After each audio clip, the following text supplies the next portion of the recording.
All right. I guess we can talk a little bit first, huh? Yeah.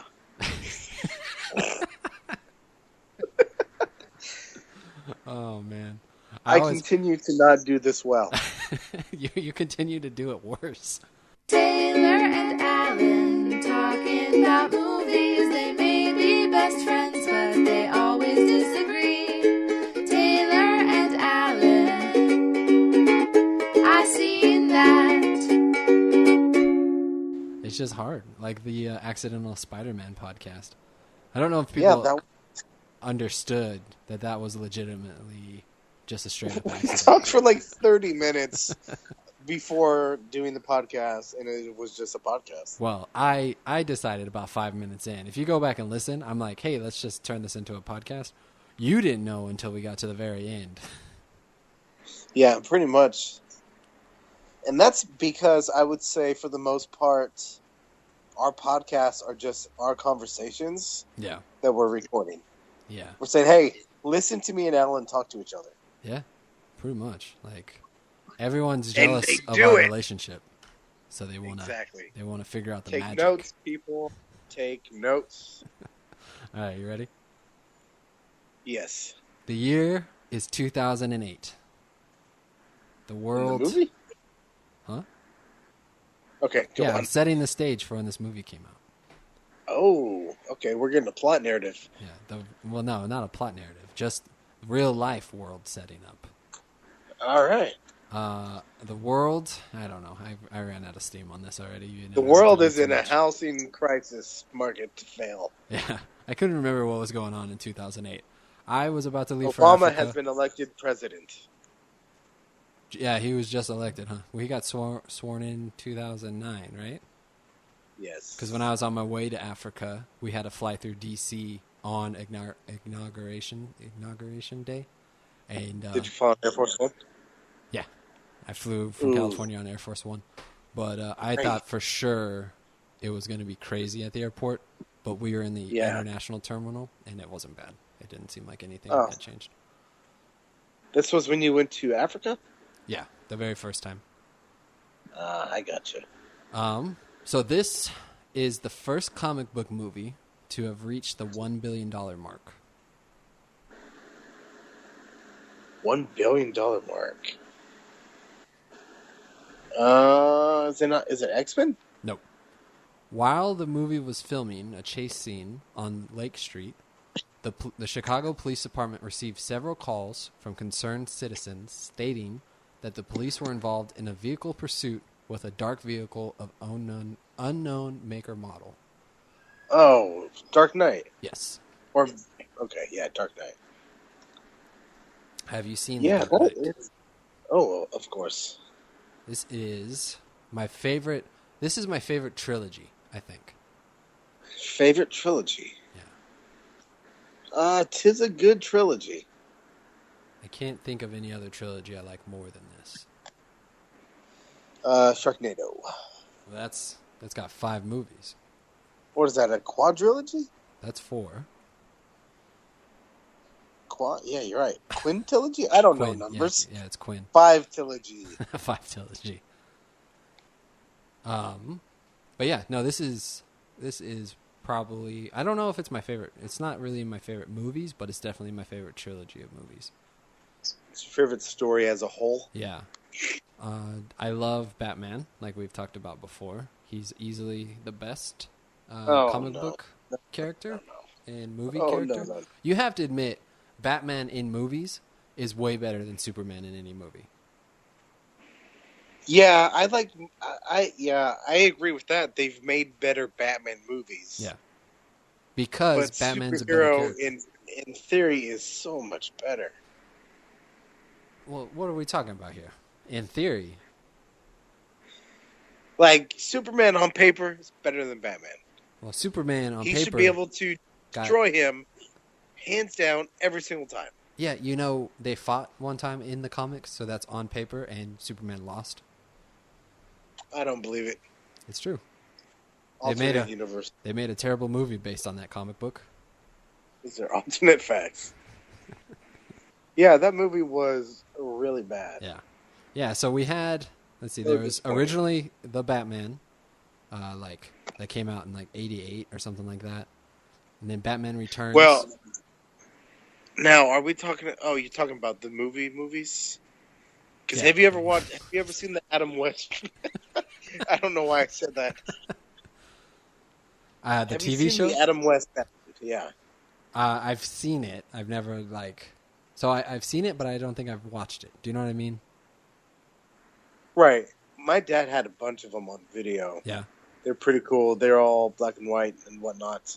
That's... Or they were in that weird color. Yeah, because it was between black and white and color. No, because I want to say it was the 60s. Maybe. For Adam West. Yeah. May he rest in peace. Yeah, he just passed away. But those were the ones where there'd be a punch and flashes on the screen boom, pow. Pow. Yeah. Well, that's from the comics. Yeah. The old comics, I'm pretty sure. But yeah, so there was Batman Returns, Batman Forever, Batman and Robin. Yes. Is there... It was just those 4. Is that it? I thought there was one more. Yes. George Clooney only did 2? George Clooney, I believe, did Batman Forever. Yeah, I always get them mixed up. Well, there was Batman and Michael Robin. Keaton. And so I think Batman Forever, Robin shows up at the end, or during it. But Batman Forever, Robin and Batgirl are in it. Yeah, they all run together as one movie for me. That's unfortunate. Except for the Arnold Schwarzenegger one. I can kind of keep that one out of my head, because that one was really bad. So... Nice to meet you. Batman Returns, Batman Forever, Batman and Robin, then Batman Begins. What's your favorite Batman movie? Probably The Dark Knight Rises. Oh, you like the third one the best? Well, yeah, it's hard. I mean, Dark Knight, it would be between Dark Knight and Dark Knight Rises. Yeah. I think I like the They're Dark both Knight really good. The best. The Joker was great, but I really liked Bane, too. Yeah, Bane was pretty good. I think I like Dark Knight the best in the trilogy, but for a story, I think I like Batman Begins. Okay, which is the one with Michael Keaton? Isn't he in all 3 of the trilogies? Michael Keaton? Oh, I'm sorry. I was thinking, what's the old guy who plays Alfred? Oh, Michael Caine. Michael Caine, yeah. Michael Keaton was it just the Batman? I believe just whichever one. That's my favorite of the old ones. Because we have the one with Michael Keaton, I believe 2 with Val Kilmer, right? And then the one with Clooney. There was Batman Returns, which is with Michael Keaton. Batman Forever, which is with Val Kilmer. Okay. Oh, okay. Those were okay. Chris O'Donnell showed up as Robin before George Clooney was in it. Yes. Gotcha. But he carried over to the Clooney Batman. Yes. Back in the good old days when you could just change actors out and it not be a problem. Yeah, that was weird. I didn't know. As a kid, though, I did not notice. Yeah, I didn't either. Even now, I thought George Clooney was in 2 with Chris O'Donnell. Because I knew Chris O'Donnell was in 2 of them, but I thought George Clooney was in both of the ones with Chris O'Donnell. Everybody knows that Clooney, Kilmer, and Keaton all are essentially triplets.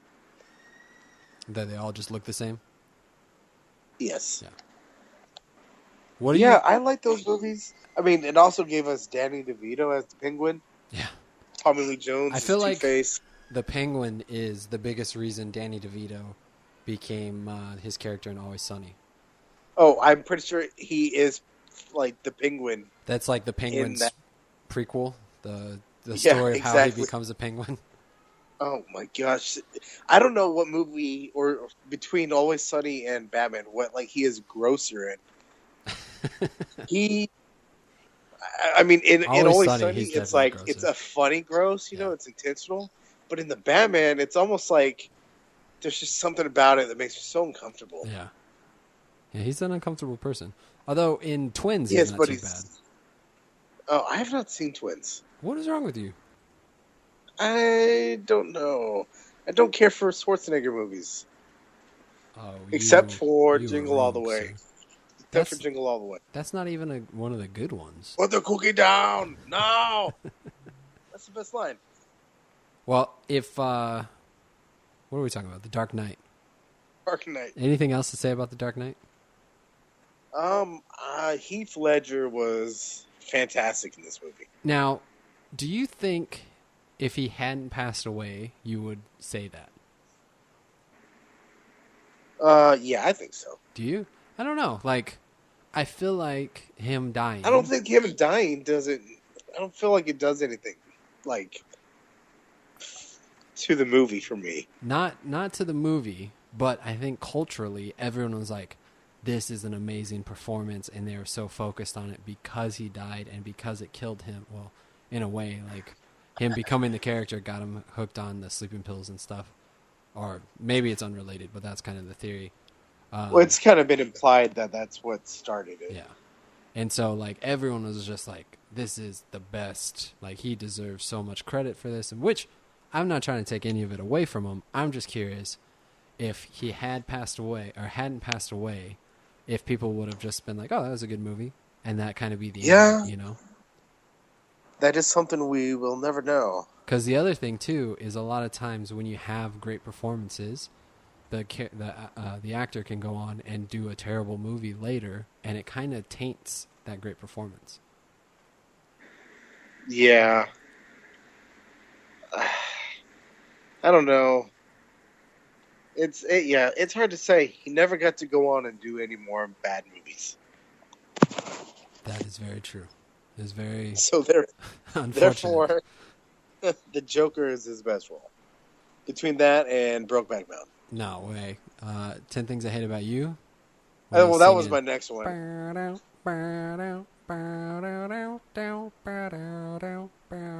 Yeah, that's right. I love you, baby. What else is he even in? He was in First Night. The bull riding movie. Bull riding. First Night. I never saw that one. It wasn't that good. Yeah. That's all. 8 Seconds, right? I never saw that. You had it. I'm pretty sure we watched it once, or we started it. Oh man, we only got about 8 seconds in. No, yeah, I don't remember it at all. I just realized something. What's that?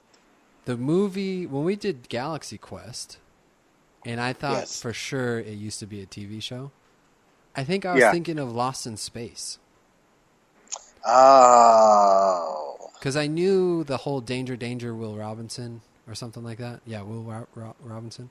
I knew that was something before the movie came out. And I was like, what are we talking about that it wasn't a TV show? But that's what that was. That's been killing me quietly, slowly on the inside.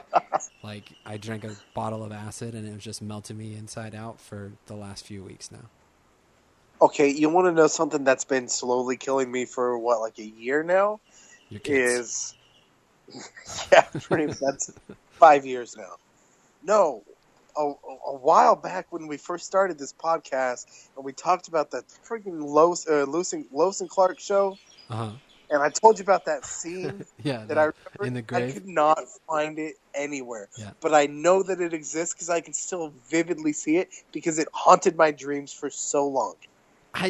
You still haven't found it? It's been this long? I could not find it. I literally went through almost every single episode's plot and read through it, trying to find something that even sounded remotely like it.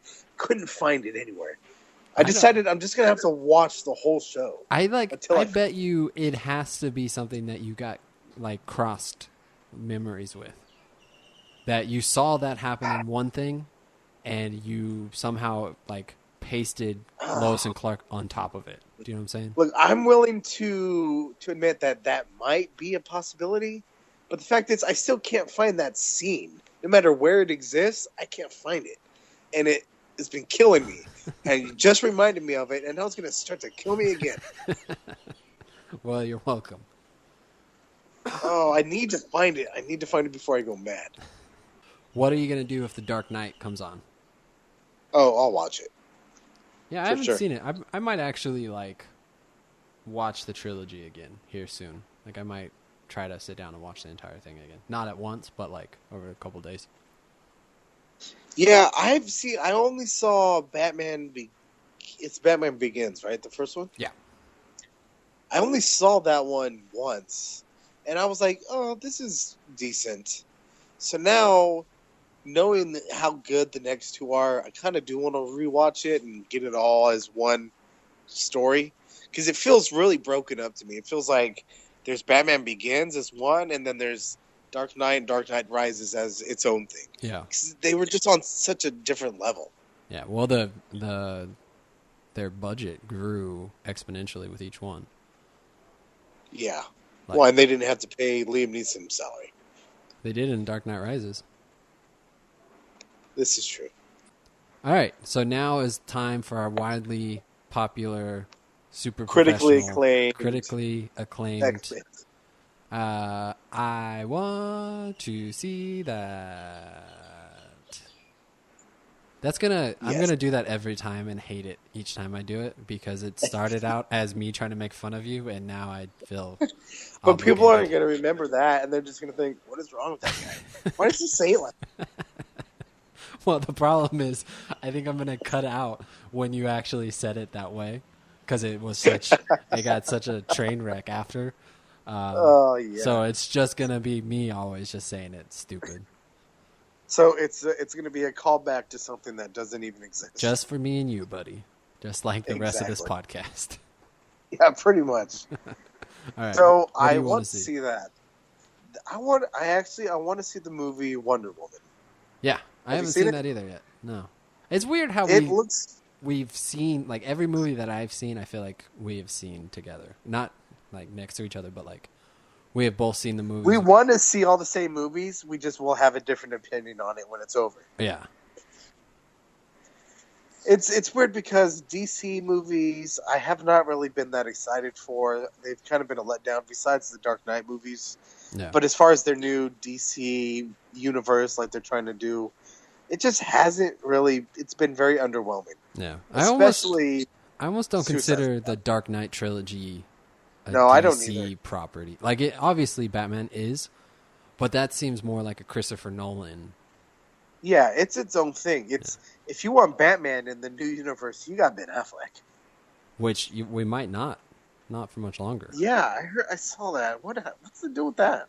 He, I don't know. I haven't really read into it at all, but I just heard he's not happy with how things are going. He's not directing the Batman after all.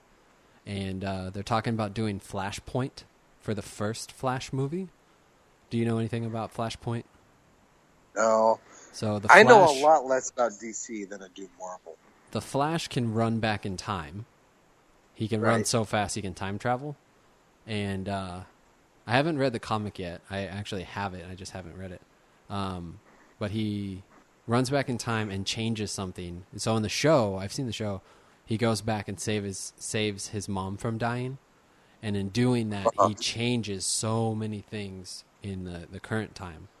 And so they're talking about the Flash running back and changing things. And then when he comes back, it's not Ben Affleck anymore? Yeah, potentially.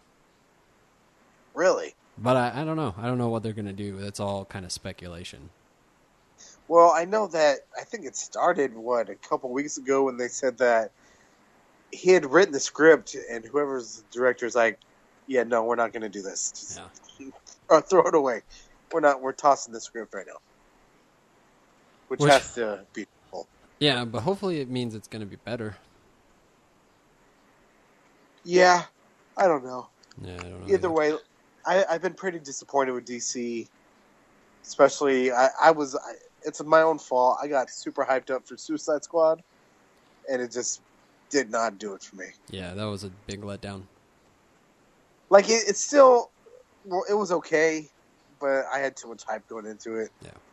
Yeah, and that's kind of the issue with the internet generation when it comes to these type of movies, is like the hype for them is so massive, and it's just almost impossible to live up to it. Well, here's the thing, and I've noticed this about myself, and it's probably pretty sad because it's exactly what they want. But I find myself, I can get super excited for a movie if in the trailer it's got like a really good song. Like if I feel like the song really goes with like what they're showing and everything, that'll get me hyped up for a movie. Yeah. And Suicide Squad is a really big one for that. I don't know why. They play, I don't know if you remember the trailer for it. It was Bohemian Rhapsody. Yeah. I think we've talked about it before. We have, yeah. Like, it just went so well with it. I was so hyped. That's like what got me all hyped. It wasn't even like other people. It was just like the music gets me all hyped for it. And I fear that I'm doing the same thing with the next Thor. It's supposed to be good. I mean, it is. It looks good, but like in that first trailer, it just everything was so cool about it. Because I think it is going to be very different than most of the other Marvel movies, and generally, for sure, Marvel's really good at making movies. The problem is they make the same movie over and over and over, right? Like, each one seems to have kind of the same story arcs and just kind of copy everything the same way. That's what made Ant-Man pretty good. That's what made Guardians of the Galaxy really good. You know, like, yeah, those are fantastic movies. They break the mold of the normal structure, and I think Ragnarok they're saying it's going to be like a buddy travel movie where the Hulk. So have you seen the second trailer? Maybe. It just came out like a few days ago. Uh-huh. It shows a lot of different stuff. It just that affirms to me that I'm like, okay, it's not just a song. It's going to be a good movie. All right. Well, if you guys want to get a hold of us, you can tweet us at ISeenThatPod, or you can tweet me directly at AlanRJR. And I am at Taylor Enixon. If you want to be my lover, you got to get with my friends. That's true. Make it last forever. If you like this podcast, you can go over to patreon.com/ISeenThat and help us out by giving us $1. You'll get access to all our episodes that are coming out a week in advance. So you'll be part of our special club that gets to know the future. Oh, yeah. And you can help us to, why do I want to say decide? Settle the age-old dispute. Yeah, you can help us settle the dispute between Taylor and I about who has better choice in movies. We generally have seen most of the same ones, but hardly ever agree on which one is good. So you can vote for me, rarely. Or you can waste your money and vote for Taylor. Or if you did not enjoy this podcast and you want us to stop, you can also donate. What is it, $1 million? And we'll stop right now. Yeah, we will. Like no questions asked. We will quit this podcast. Stop. Yep. But it has to be in a month. It can't be over time. Yeah, $1 million in a month. Yeah. Obviously. That goes without saying. Yeah. So put your money where your mouth is. I didn't say that right.